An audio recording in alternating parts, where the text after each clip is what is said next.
Hello students, welcome back to the new session of learning in this lockdown period.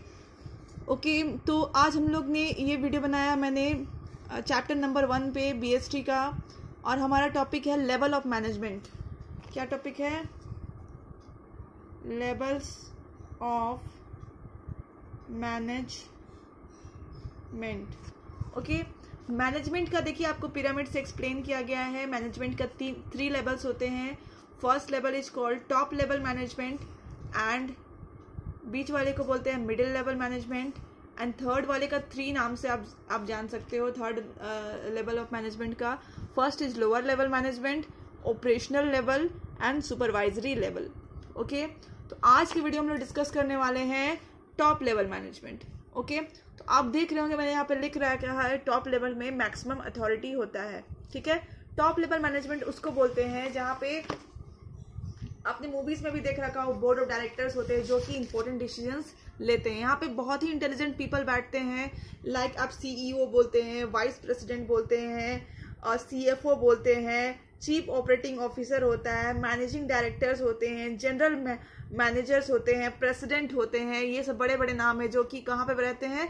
Top level management में रहते हैं. ये बहुत ही intelligent होते हैं और बिजनेस के जितने भी क्रूसियल से क्रूसियल डिसीजंस हैं सारे क्या लेते हैं? टॉप लेवल मैनेजमेंट के हैंड्स में रहता है, और सारा जो डिसीजंस मेकिंग का काम होता है वो इन्हीं का रहता है. इसीलिए हम लोग क्या बोलते हैं, इनके पास मैक्सिमम अथॉरिटी होता है. इनको बहुत ज़्यादा टाइम देना पड़ता है ऑर्गेनाइजेशन को, और बहुत ही इनका जॉब बहुत ही कॉम्प्लेक्स और स्ट्रेसफुल होता है. तो अभी मैंने यहाँ पे लिख रखा है, तो इसका मतलब क्या है कि हम लोग क्या करेंगे कि टॉप लेवल मैनेजमेंट का सारा फंक्शंस देखेंगे. One by one I am writing the functions and we will discuss it. Determining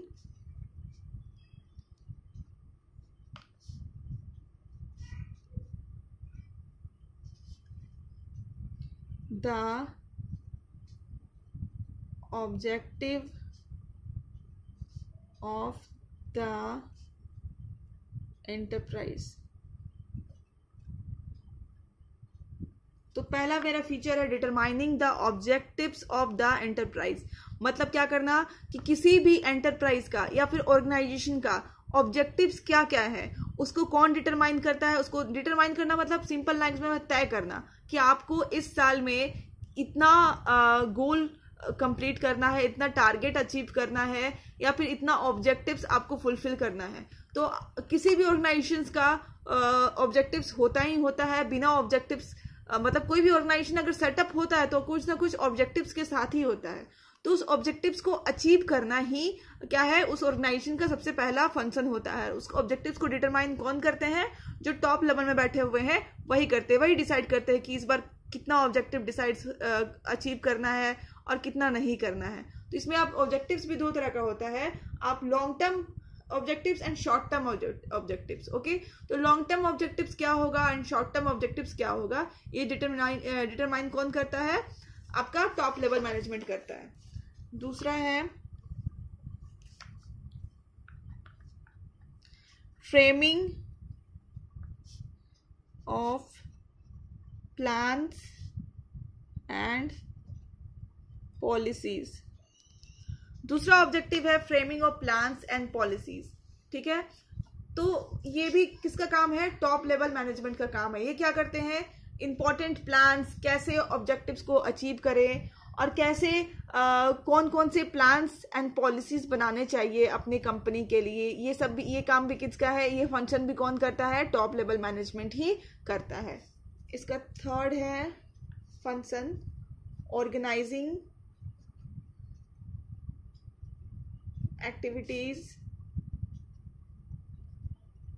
activities to be performed by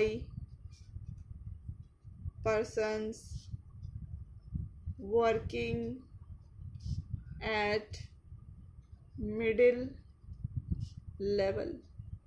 देखिए, organising activities to be performed by person working at middle level. मतलब middle level में भी क्या होते हैं? Subordinate, मतलब different departmental head होते हैं, like sales head, production head, advertisement head. ठीक है, तो इस हेड में कौन पर्सन किस पोजीशंस पे काम करेगा और क्या काम करेगा, इसको डिटरमाइन कौन करता है, टॉप लेवल मैनेजमेंट करता है। उसके सारे एक्टिविटी को ऑर्गेनाइज करना मतलब सही तरीके से अरेंज करना, और ये डिसाइड करना कि कौन सा पर्सन किस काम में अच्छा परफॉर्म कर सकता है और उसको वो काम देना। ये भी काम किसका है, ये फंक्शन है टॉप लेवल मैनेजमेंट का।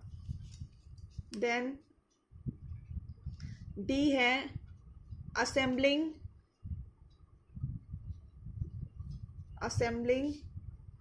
all the resources such as finance, fixed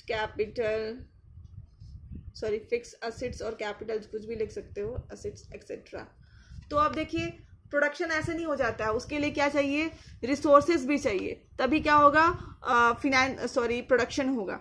तो जितने भी रिसोर्सेज का अरेंजमेंट करना है, ठीक है, फिनेंस का अरेंजमेंट करना है या तो लैंड, लेबर, कैपिटल, इसका अरेंजमेंट करना है, ये भी किसकी रिस्पॉन्सिबिलिटी है, टॉप लेवल मैनेजमेंट की रिस्पॉन्सिबिलिटी है। आप लोगों ने 11th क्लास में पढ़ा था, फिनेंस 2 तरह का होता है, कौन कौन सा सोचिए, बोरोड कैपिटल एंड डेप्ट कैपिटल। अब किसी कंपनी को बोरोड कैपिटल चूज करना है या फिर डेप्ट कैपिटल चूज करना है, ठीक है, तो ये सारा डिसीजंस कौन लेता है, टॉप लेवल मैनेजमेंट करता है। तो उसका 4th फंक्शन क्या है कि सारे रिसोर्सेस को जहां से वो असेंबल कर सके इन अ चीप रेट, ओके, ताकि उसका जो कॉस्ट है प्रोडक्शन का वो बहुत आगे ना चला जाए। ये सब सारे फैक्टर्स को डिसाइड करके रिसोर्सेस लाने का काम, असेंबल करने का काम भी किसका है, टॉप लेवल मैनेजमेंट का है। Then next function is responsible for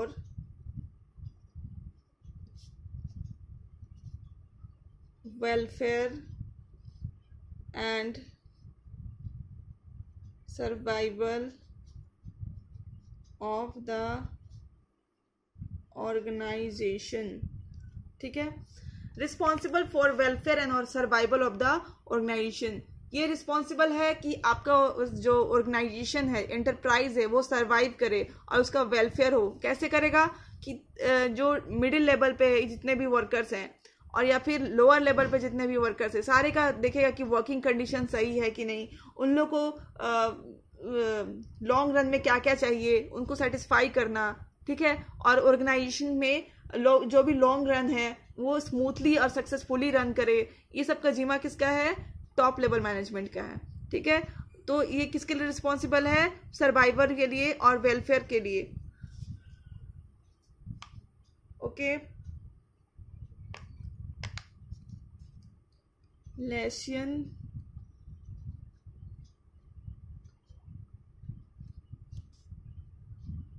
with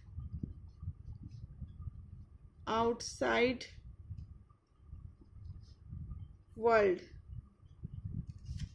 for example meeting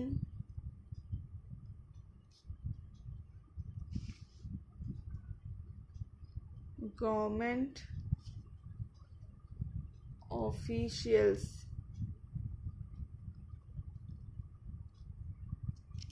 ये देखिए, lessons with outside world, for example meeting government officials. ये जो टॉप लेवल मैनेजमेंट जो होती है वो लगातार कांटेक्ट में रहती है, किससे, गवर्नमेंट से, कॉम्पिटिटर से, सप्लायर से, मीडिया से, ठीक है, ताकि उनका जो ये समझ पाए कि मार्केट का डिमांड कैसा है और जो भी गवर्नमेंट्स के नए नए रूल्स आ रहे हैं उसको फॉलो कर पाए, ठीक है, और अपने आप को और बेहतर बनाए, ठीक है। तो ये सारे काम किसके हैं, टॉप लेवल मैनेजमेंट के हैं। Apart from this they are also responsible for to develop society. आप ये कर सकते हो, जो एथिकल रिस्पॉन्सिबल ऑफ सोसाइटी जो होता है, हम लोगों ने पढ़ा था 11th क्लास में, ठीक है। तो सोसाइटी के लिए भी जो रिस्पॉन्सिबल है, मतलब सोसाइटी को भी जो बिजनेस को डेवलप करना चाहिए, वो टॉप लेवल मैनेजमेंट ही देखता है कि कैसे आप सोसाइटी में क्या कंट्रीब्यूट कर सकते हैं, कैसे आप उसको डेवलप कर सकते हैं, ठीक है। और बिजनेस का जो इन्वायरमेंट है वो सोसाइटी में कैसे सर्वाइव करे, ठीक है, इसके लिए भी क्या है, टॉप लेवल ही रिस्पॉन्सिबल है। इसके बाद है एक मैं रीड कर रही हूँ, to integrate diverse element and coordinate the activities of different department according to the overall objective. मतलब डिफरेंट डिपार्टमेंट, ये देखिए जब पिरामिड को आप देखोगे तो यहाँ पे बहुत सारे डिपार्टमेंट्स होते हैं और ये भी बहुत सारे होते हैं। इन दोनों के बीच में जो कोऑर्डिनेशन स्टैब्लिश करना है, ये काम भी किसका है? टॉप लेवल मैनेजमेंट का है। ओके, तो we have done with the topic. आज हमने क्या डिस्कस किया है? टॉप लेवल मैनेजमेंट डिस्कस किया है, उसके फंक्शंस को डिस्कस किया है। नेक्स्ट वीडियो में हम लोग क्या डिस्कस करेंगे? Middle level management and lower level management और उसके फंक्शंस को डिस्कस करेंगे। Keep learning, hope you like the video.